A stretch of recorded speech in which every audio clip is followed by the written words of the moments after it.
And so, ladies and gentlemen, now to our keynote speaker today. Mark Wallace is the National Director of Strategy and Investment in Economics for RPS, a leading global professional services company based in Australia, the Asia-Pacific region, Europe and North America. Mark is a highly experienced and qualified economist and advisor with expertise in social infrastructure, economic development, retail and commercial economics and infrastructure business cases. He joined RPS in 2011 after more than a decade in local government and government in Queensland. He's also been a consultant in New South Wales, Victoria and Western Australia. Mark established the RPS economics team in Perth when he joined the business. Mark has been, although not at the moment, a resident of the city of Joondalup. Now based in Brisbane, Mark continues to provide technical advice and support to the city of Joondalup, having worked on a diverse number of projects with us for the last 10 years. Ladies and gentlemen, it's my pleasure to introduce Mark Wallace. Good afternoon, Mark. Good afternoon. Thank you so much for having me. I very much appreciate it. I also appreciate the opportunity to get back to my old stomping ground, Joondalup, even if it is just virtually. But today we're going to be talking about one of my favourite topics, which is the Joondalup economy. It's something I talk about a lot. You can ask my wife. Today we're going to be talking about the importance of the Joondalup economy, the state of the Joondalup economy, the impacts that we've seen associated with the COVID-19 pandemic and associated restrictions. And also what the future holds for Joondalup and the wider economy and businesses, both in terms of challenges that are still expected to emerge, as well as opportunities that any crisis like this actually presents for business industry. Joondalup, prior to the onset of COVID, was experiencing a relatively entrenched recovery following a period of a slower economic activity in 2017-18 and 18-19, which mirrored the trends we were seeing across a lot of Western Australia at the time. Population and business growth had slowed considerably in the local area. The population growth being in part due to the fact that Joondalup is becoming a much more gentrified location with less and less new greenfield residential land as the development front moves further north to the likes of Alkimos. But we have seen some entrenched benefits of the Joondalup economy, including a long-term below-average unemployment rate and a concentration of regional population-related and business services, including concentration within the Joondalup Activity Centre itself.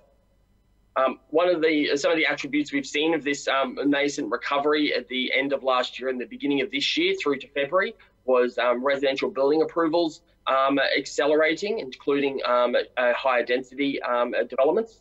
We've also seen some solid non-residential building approvals throughout that period of time as new buildings and new businesses were being introduced to Joondalup as a destination of choice. We also saw a massive jump in visitation, of 40% growth in visitors to the city of Joondalup in the year to December 2019. And the first couple of months into 2020 were showing similar signs. So where Joondalup started was in a place of, and compared to previous years, of relative strength. It had been recovering. There was still ways to go in that recovery, but there had been certainly a much more positive economic outlook emerging in the Joondalup economy in the end of 2019 to the beginning of 2020. Of course, best laid plans, the crisis associated with the pandemic, with the coronavirus and COVID-19 pandemic has impacted all economies around the world. A review of some of the global trends that we've seen, that the average impacts of different forms of shutdown or quarantining or business closures has been in the order of 20 to 25% of total economic activity across the world, varying dramatically from places such as, as low as 15% and 20% up to as high as 35% in places such as Greece. One of the things we have picked up from this analysis is that countries such as New Zealand and Sweden, who adopted very, very different approaches to dealing with the health crisis associated with this virus, have actually had very similar levels of economic impact, both of which are some of the highest in the world. So Sweden, although it had adopted a very light-handed touch when it came to its economic restrictions and travel restrictions, has actually experienced a worse economic impact than New Zealand. But there has been a balancing act that all governments around the world have been trying to strike. There have been the biggest impacts have been around global travel and disruptions to global supply chains. And all businesses in Australia have been experiencing the impacts that the supply chain volatility have had on their business. Underlying commodity prices have obviously been extremely volatile, particularly oil prices went negative for the first time in many decades in April as a result of the just significant amounts of uncertainty. But just as there are massive variations between regions within Australia, there's also very large variations between countries as well. At the moment, the expectations are that this is not necessarily going to be a quick recovery, that impacts associated with border closures and associated with continued restrictions on movements and on traditional behaviours around social interactions are likely to extend the economic impact out. Expectations are now on the situation description modifiers that are used to identify the level or severity of a crisis, currently rated at a 7, which is a severe multi-quarter economic impacts across multiple markets. And just as the impact has been varied across locations, the recovery is expected to be varied as well. With places such as Australia and Israel and New Zealand in part of the first movers group, with other places such as the US expected to lag well behind the rest of the world in their economic recovery. Australia was in a bit of a pickle economically prior to COVID, to say the least. There was already a chance that Australia would have negative GDP growth in the March quarter, even prior to COVID. Most of that was been due to the absence and the significant withdrawal of federal spending over the last 12 months across all facets of the economy. And so as a result of that and those budget-oriented austerity measures, the Australian economy was experiencing a period of extended weakness. Going into COVID, then the impacts that have come out from the payroll jobs and the data from the ABS has indicated that jobs and wages between the middle of March and the early to middle part of May fell by between 6 and 7% across the country, which is the largest falls that have been recorded in those data sets since they were being released in the 1990s. Household incomes have generally held up relatively well due to the job seeker payment in particular, less so by JobKeeper, but also the superannuation withdrawals has assisted with a lot of the household income impacts. But we have seen a large jump in unemployment across the country, but probably more concerning, we've actually seen a larger jump in larger fall, in participation rates, particularly women who are the second income in a household, not only leaving the labour market, not only leaving their jobs, but leaving the labour market entirely. And that's a bigger concern in the long run with how long it takes to recover in this market. The impacts associated with the impacts associated with COVID and have been felt across the economy, but have been very acutely experienced in the accommodation and food services, the rental and hiring and real estate sector, the professional services sector, administrative services, and arts, recreation, and other services. One of the interesting things is that we're seeing some of those big impacts, particularly in accommodation and food services, actually start to recover at the end of April into May as some of the initial restrictions started to be eased or new models of business operations started to be implemented. But on the flip side, we've seen sectors such as wholesale trade, professional services, actually start to see their impacts accelerate at the end of April into May.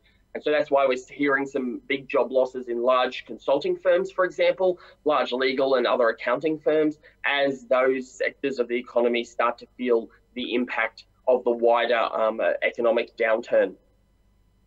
And that's one of the insights that we've sort of been able to develop or derive from the analysis, is that the impacts have really been on a three-phase level, or three phases of impacts associated with the COVID crisis on the economy.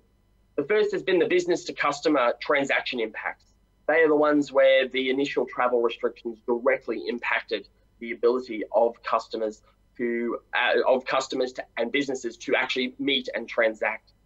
What we're seeing now and what we're expecting to see for another couple of months is the B2B or trading impacts. These are the other parts of the economy, other sectors of the economy that are reliant on the level of economic activity as a whole. And those sectors generally lag in terms of their impacts in these circumstances, and their recovery takes longer to come back. And finally, the phase which is dependent mostly on the issues around the border and the long-term situations around either herd immunity and or more likely vaccines are those visitor or border impact sectors. And that's those that are reliant on people coming from or traveling to overseas for their levels of economic activity. Job impacts have also been very varied across the whole of Western Australia. Western Australia as a whole has actually done relatively well compared to other parts of the country. At the moment, the regional breakdown's only available in the April and now a little bit into May. And the indication currently is that Western Australia's impact has been less than the whole of Australia, which is a great thing, but there's been considerable variation across the country. You can see in the Perth Northwest statistical area, which includes the city of Joondalup, marginally higher impacts than the likes of the northeast, southeast and southwest parts of the city, second only to the inner city of Perth in terms of its impacts. In terms of Joondalup, Joondalup, as was mentioned earlier, the Walga Index for Joondalup economy indicated that Joondalup was more vulnerable than other local economies to the economic impacts associated with COVID. The biggest reasons for that are that you have exposure to a range of regionally significant services: retail, food, accommodation, sport and recreation, tertiary education, even tertiary health. And so therefore your impacts are not just associated with what's happening in your local government area, but the whole of the Northwest Corridor. There's also the reality that we must acknowledge that you just have more jobs to lose compared to a lot of other parts of the economy. A lot of parts of Joondalup, a lot of parts of Perth Metro that are particularly suburban or activity centres that are not as diverse and multifaceted as Joondalup have fewer jobs and therefore fewer jobs to be impacted by COVID. So in some cases like this, your success is actually a risk to your exposure to these types of crises. Currently, there is no data that is available on the local government level impacts. So we actually have a model that we run that sort of estimate where Joondalup and other local governments sit relative to WA and Australia in terms of impacts. And as expected and as reflected in the Walga Index, the impact in Joondalup over the period of time from up through to the end of May is likely to have been larger than that of the impact in WA, with the biggest impacted sectors being the food and beverage sector, store-based retail, education, particularly younger child education, sport and recreation, personal services, and non-health and medical services. What's interesting in that mix is that that mix of industries is that 30% of the entire impact has been felt in the food and beverage sector. And so that is the sector that also is expected to, and it already is, experiencing a recovery as a result of some of the relaxing of restrictions. There's some very interesting indicators coming out of data from the city, include some parking ticket sales for the city centre to sort of give us an indication of what the drop of activity was as a result of the restrictions coming into place. And as you can see, between March and April, there was a drop of almost over 30,000 tickets of over 30,000 to less than 30,000 tickets sold in the city centre in the month of April. And that's been obviously a very large drop. There was a little bit of that experienced at the end of March, but a very large, more than a 50% fall from the February levels, which was obviously shows the level, the significance of the impact. But what we have seen then is somewhat of a recovery into May as the restrictions have been eased. 45,000 tickets have been sold, were sold in the city centre for parking in the month of May, which is a great outcome. Still a long ways to go in the recovery, as some restrictions are still in place. And there are also impacts of some of the initiatives that the City of Joondalup introduced around parking flowing through to those figures, but still a positive early sign of recovery. The other thing that we've been tracking is commercial building approvals, and this is about understanding what activity is coming through in terms of approvals activity on the non-residential and employment-related built form. As you can see, the figures have actually been relatively steady across the period of time, between 7 to 10 commercial approvals every month. There was a noticeable dip in March and then into April, but again, that has actually recovered back through in May to the same levels as March, which is very similar to the long-term average. We do know that some of this data is lagged between when approvals are lodged and when they're actually made, and so we may see some further volatility in these figures over the next 3 to 6 months, at least out until September. And so the post-COVID economy, we are in Western Australia, very much entering the post-COVID economy, and that is not the case everywhere else in Australia, and that's an important thing to be aware of. Places such as Victoria, as we're seeing at the moment, where there are risks of second wave, potentially we'll see some restrictions being reimposed in order to bring the health risks back under control. So this is a good position to be in, given the size and scale of the crisis. One of the things that we need to understand, as I mentioned before, is that Joondalup economy is a multifaceted, regionally significant economic centre. And so because of that, and because you are the CBD of the Northwest Corridor, you have exposure to a range of services and activities that have been the most impacted by COVID. Now, some of these are already starting to recover, which is fantastic, and leading indicators suggest that that is continuing, but some sectors are going to lag. There are also longer-term implications for service exporting sectors, international tourism and education, in particular due to border closures. So there's some important implications to be aware of for the Joondalup economy. Opportunities for Joondalup are significant, as they often are in as you emerge from a crisis.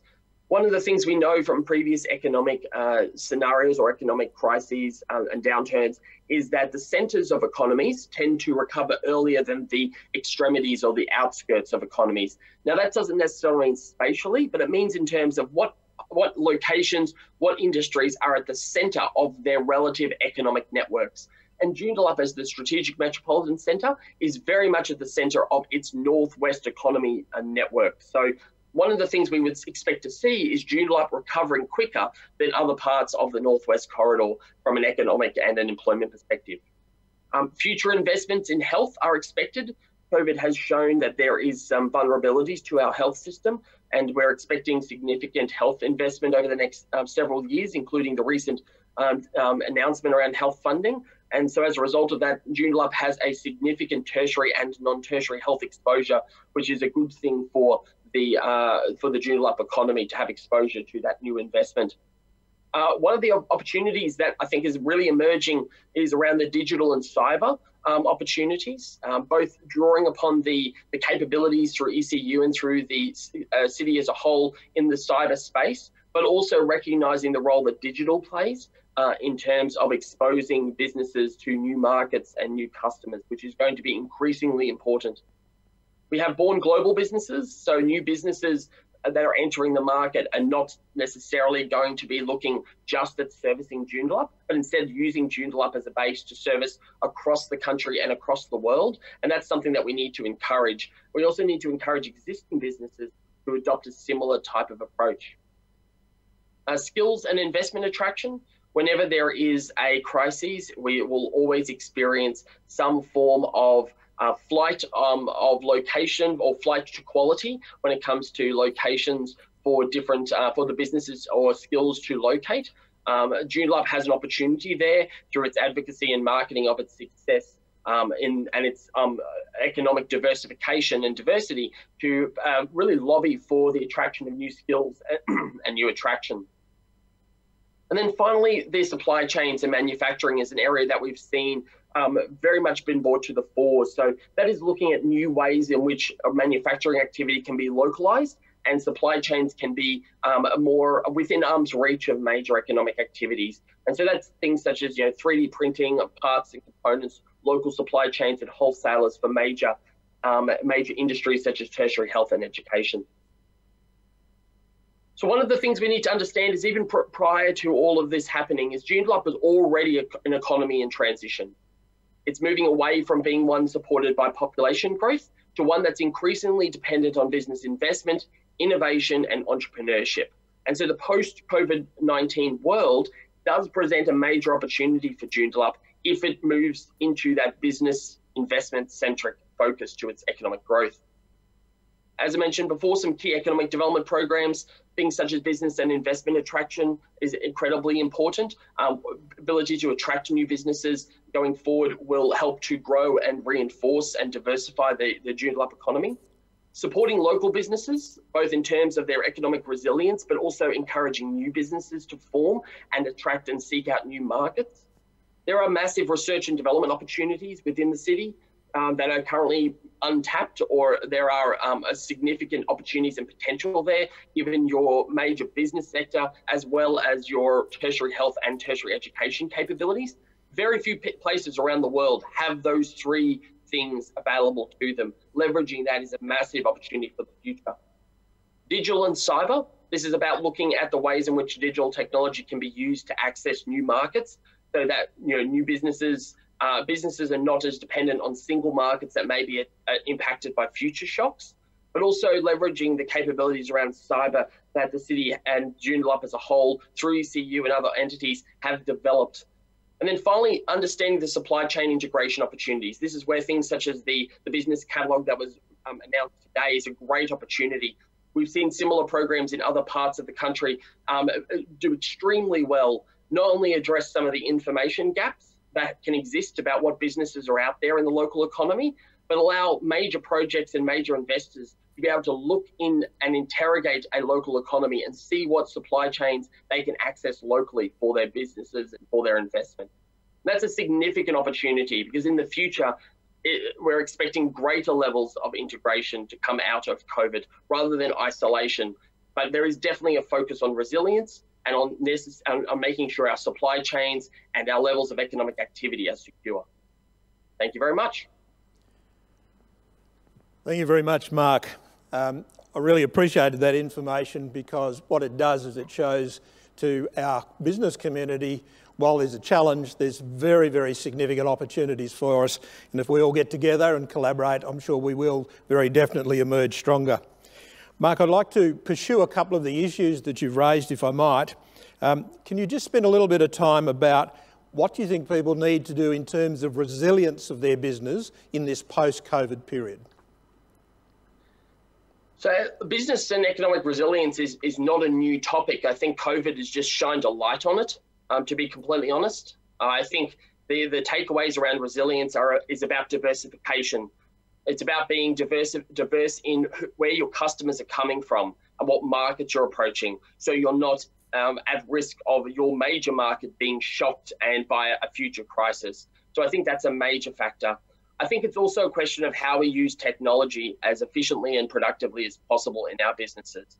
So, and these two things go hand in hand, where digital technologies provide both efficiency and productivity for our businesses. They also are a tool to allow us to access national and global markets very early on in our business development, development of our business going forward. And so those two things in combination, diversification of our markets and our digital technology take-up, are probably the two things that underpin economic resilience. For those who are business investors, where do you think we should invest or leverage our investment in Joondalup at the moment? So I think there's huge opportunities in Joondalup. I think Joondalup, of all economies, particularly in the northern part of the northern metro of Perth, is probably the economy that has the greatest opportunity to rebound. I think post-COVID, we're going to see a spike in non-tertiary medical and health related developments and expenditure, as health figures more prominently in our collective psyches, and a larger proportion of our expenditure at a household level is potentially directed to health and medical related issues. I also think we're going to see a lot more investment in technology and telecommunications in response to issues such as the breakdown of physical supply chains that we saw in some sectors. I think there's also huge opportunities in reinforcing and growing the domestic tourism and visitation market across a range of different sectors. So not just holiday and leisure, but also visitor tourism, conferences and conventions, and other types of activities that can leverage Joondalup's tourism amenities, but from a business and industry focus. So just pursuing that a little further in terms of a couple of strengths which relates to health, education. In terms of the international travel and education, what do you think the global dependent markets will need to address in the foreseeable future? So the markets that are border impacted, that phase 3 impacted sectors, are the ones where the greatest risk exists in the longer term, because there are global factors that are influencing the access of those sectors to their traditional markets and people coming here. I think, however, there are significant opportunities that exist in the tertiary education space, particularly where setups can be put in place, or mechanisms can be put in place for students to be able to come in and to be able to quarantine or be able to be tested and isolated in campus environments as an institution. That is a very effective or potentially effective mechanism to be put in place.